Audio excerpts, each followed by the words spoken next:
Well, patients who are overusing opiates, one of the first problems that you run into is by checking their automated prescription system. They're having early refills, they're running out early. And patients don't often want to tell the doctor that they're doing this. They think it's a failure on their part. The fact of the matter is they're not really failing the doctor. The medication is failing them. So the patients are developing tolerance, so the medicines aren't working. So they're using more just to treat their pain. For patients who have addiction, they're getting this tremendous reward from the medications internally, so their thinking and logic around medication use is impaired. So they can't follow directions at all. So if you're in the primary care setting and you see patients like this is a warning sign that you usually need some help. Stopping the medicines abruptly aren't always a good idea, so getting help from an addiction medicine specialist would be real helpful, especially if you're worried about the addiction part of that. Patients on benzodiazepines, there's some pretty standard things you see over time.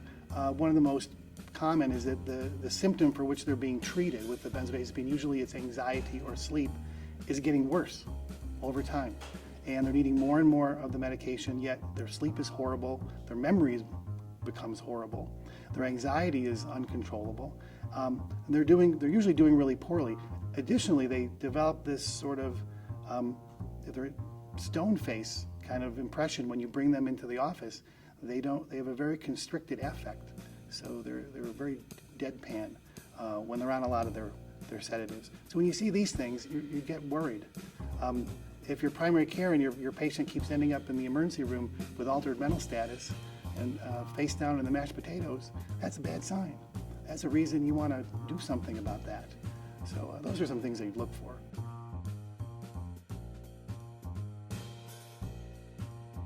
Abrupt discontinuation is very important for patients who are purely addicted, and in a lot of cases it can be done in a chemical dependency unit with some help.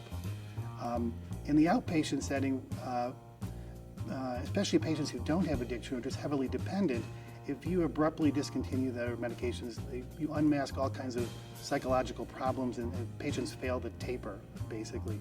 So medication transition involves using a stepping stone medication that takes the place of the toxic one, but allows the patient not to suffer severe withdrawal. So for benzodiazepines and the benzodiazepine-like substances, which include zolpidem and carisoprodol, the primary drug of choice is usually something like phenobarbital, which is a long-acting barbiturate that can reduce GABA activity.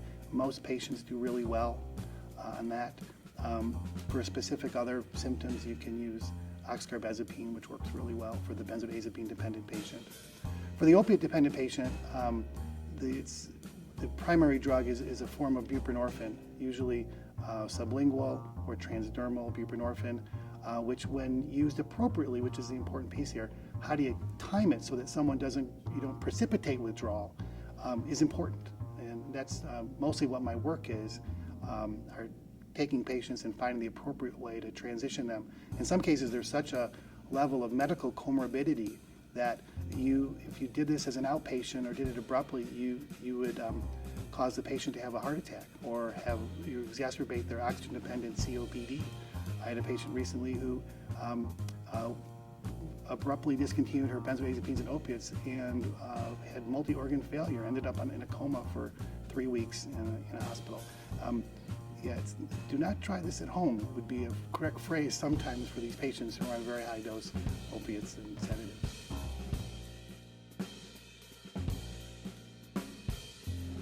Very important point. I strongly discourage the use of benzodiazepines with buprenorphine. When those medications are combined, this leads to unpredictable central nervous system and respiratory depression. Buprenorphine has a wonderful property in that it has a ceiling effect for respiratory depression when used alone. However, when you combine it with a benzodiazepine, it seems to lose that ceiling effect, and patients can be overcome very quickly. And in most of the cases where buprenorphine was implicated in a patient's overdose, benzodiazepines have been on board, I think 70 to 90% of the time. Unfortunately, data just came out within the last few months that patients who are on buprenorphine, that there is a nearly 80% chance that they are getting benzodiazepines as well. And in 60% of those cases are getting them from the same physician. So we really need to improve education for doctors and nurse practitioners who are using buprenorphine, because that combination is dangerous. Often when patients come to my center to get help, we need to deal with that benzodiazepine issue first before we can proceed with anything.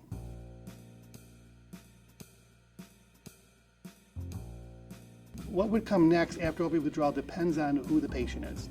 For patients who are opiate dependent and addicted to opiates, it's important that not only do you use a medication strategy if you're going to use that, but you involve a very strong recovery program, which could involve 12-step recovery or similar types of self-help groups.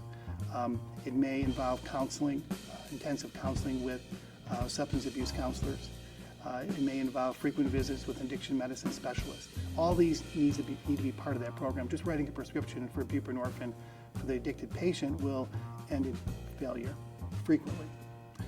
For the patient who has chronic pain, instead of the chemical dependency program, what you need is an interdisciplinary rehabilitative program.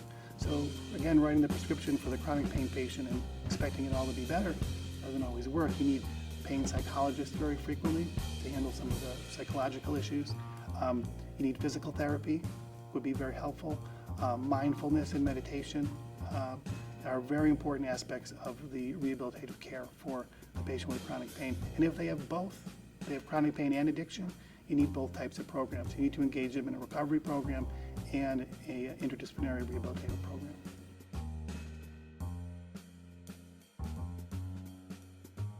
I guess the most important thing to realize is that, from my standpoint, most of the patients who are on toxic doses of opiates and sedatives are not addicted. They're labeled as addicted, which creates a lot of problems. Most of the patients that I see have very low levels of addiction or no addiction whatsoever, and they're still in a very dangerous place, primarily because we as healthcare providers have provided all those prescriptions. So I think it's our job to help these people. And unfortunately, they fall into a category of unclaimed patients that no specialist wants. But we need to take ownership of this and to fix it.